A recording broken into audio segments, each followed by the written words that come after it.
I said, hey, yo, what is going on, guys? It's your boy Mahados, and we're back with another video. Today, we're going to be jumping into Bitcoin, looking at price action, trying to predict what's coming next. If you guys have been following along, you guys know that we've been doing very well on Bitcoin. We actually were able to catch the top up here on X. You guys can go look at my profile on Twitter. We were able to catch the top here. We were even able to catch the lows down here. And now, as we look at this level, what is next, right? So it's very, very straightforward. I'm just going to go down to the weekly here. And there's not really much of an update. The last weekly close we saw was quite, you know, I want to say bullish, simply because we were able to kind of hold this area around 38K. And we don't want to see Bitcoin just dump like that, right?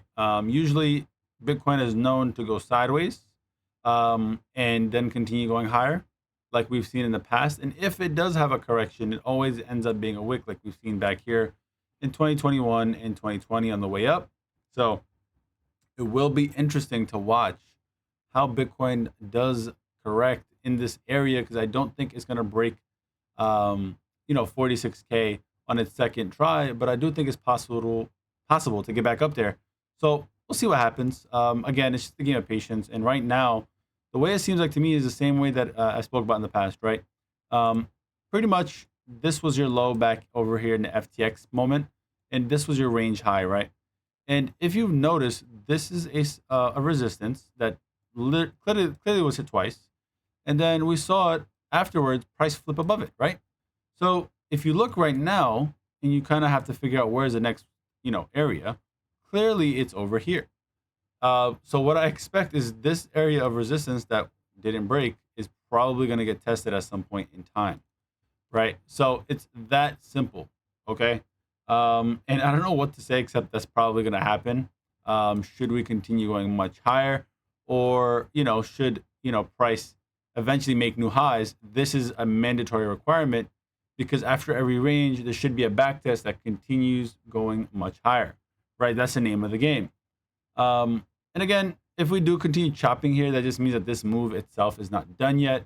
So we'll just have to be patient and watch how this, of course, progresses. Because all in all, the RSI is actually looking very good. It's not that bad.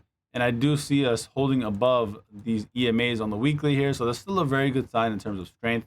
I'm not too worried about what to expect here for Bitcoin, except that we're probably going to continue chopping and continue, going sideways for a little while here. But also, if we look at, oops, wrong chart here. It's not the right one.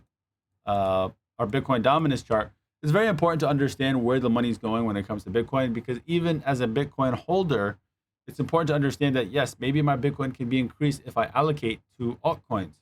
And this is, again, something I've been sharing over and over again, because it's something that I look at, right?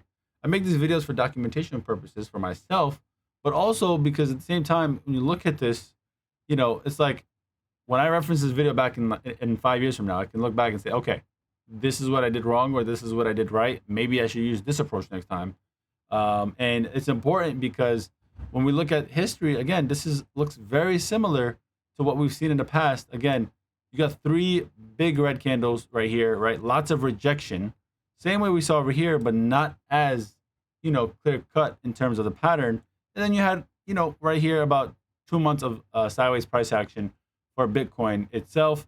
The same way we might see it here as well, right? We might see some red candles or some green candles. As long as we don't make a new high, I don't see a reason to really worry before going down again like we saw in the past. So again, I don't know exactly how this is going to play out. I just do understand that it's going to be a game of patience. It's going to require you to, monitor these different charts to kind of get an idea of what's going on, as well as look at other indicators like stablecoin dominance, which I share monthly, right? As you can see here, this is stablecoin dominance going sideways. And it's very important to see that it came off of an uptrend, because this is kind of the same pattern I see here in 2024, right? We saw this massive uptrend, price kind of go sideways here. And as it goes sideways, the dominance is slowly falling, but ultimately it's, sitting in this level. Now, it's possible to get back to this level and wick down, right? Now, that's not completely out of the picture, but for dominance to get that high, that is quite concerning. I would love to see some sort of rejection back down into this level, before we, start, looking at the charts over again in terms of trying to gauge where the price is actually going. Because when stablecoin dominance is going sideways, that's your best bet for an alt season to take place, the same way that we see here for Bitcoin before the last alt season took place. And also, when we combine that with total, it's very important here because, again, we have been going sideways here since December, right? Even though prices are fluctuating, even though there are some outliers in the market that do very well, the price is fluctuating. Bitcoin is fluctuating in the middle of all of this. And I do believe that we're holding this 8 EMA here, which is the blue line, like we have in the previous bull run, should we continue going much higher here. So I do think it's possible that this is going to continue holding to allow us to go higher, the same way that it's holding right now to allow us all to go higher, right? So, should that break, that would be, a cause for concern. But at the same time, since it hasn't happened yet, there's no reason to quite be worried just yet. Now, granted, we may get a massive wick back down to this level, around 1.2 trillion, but that would be also very, very concerning. And that usually doesn't happen in a bull market like we've seen in the past. You don't get those kind of big corrections underneath the 8 EMA. And so that's why I'm going to rule that one out. But the last thing I want to share with you guys is actually BLX, right? So a lot of people don't like when I share this chart, but I can't ignore it, okay? I tweeted about this as well. We have clear four-year cycles. At the same time, we got the 4-year cycles.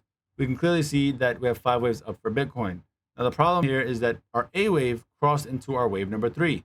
And because this has happened, guess what? That means sentiment is changing, right? And that's kind of why I was able to catch the bottom here for Bitcoin. I didn't catch the absolute bottom, but again, it was shared on this YouTube channel. If you go back to the December update in 2023, it was shared on X as well. Go ahead and look at my page, links in the bio. But the reason why it's interesting is because now we're at this level up here at wave B. Should this be a zigzag, right? So this correction is a zigzag that when you're looking at, we should not go higher than where we are right now. Now, granted, there may be a little bit more of a move to the upside. Should it get invalidated, I will be doing a monthly update, trying to let us know where we are exactly. But at the same time, it is quite concerning, being that we're up here and we're not able to break above it, because usually, we want to see like constant bullish price action for Bitcoin and the narrative continue, especially after the ETF that pretty much launched. We thought we were going to get some massive inflows, but of course, nothing does happen overnight. I think it's going to take some time. Should the price continue to go up, because even the stock market has made new highs, which has been a direct correlation to Bitcoin. And we'll see exactly how that plays out. But this is something I don't want to ignore. And the C target, I don't know how low this can go. The only requirement for our C wave is just that it goes below A. So even back down to 16K is very reasonable. But it'll all depend on what the B wave does here. So it's just a game of patience, right? So again, Bitcoin itself is chopping along here. I definitely do think it's possible that we continue going sideways here without any type of price action. But I do see us potentially getting back to this level here, right? Because it's just an area that, is a range. It's like we reclaimed the area range over back over here at this level. So we'll see what happens. And at the same time, Bitcoin dominance looks like it wants to fall. So that doesn't necessarily mean Bitcoin itself is going to fall in price, but it just means that altcoins are going to capture more of the gains in terms of market cap. And then also, stablecoin dominance looks interesting. This is like one that I'm kind of, undecided on exactly what can happen. But at the same time, when we look at total, it looks bullish. Total 2 also looks very, very bullish. Same thing as total. And total 3, if we take it a step further, also very, very good in terms of price action. And again, it's just a matter of patience. You got to definitely position yourself properly, have proper risk management, and take, a stab at some of this stuff, because, most of the time, a lot of people are definitely concerned, and Bitcoin itself may not have the gains we want. So you definitely got to look across the market to see what is out there, what opportunities lie in this market, because guess what? A lot of people are becoming very successful. So, that's the hopes and dreams. That's why we're in this market, because there's opportunities that don't exist nowhere else in the world. With that, I appreciate you guys making it to the end. Like and subscribe if you have not already. And as always, haro haro haro.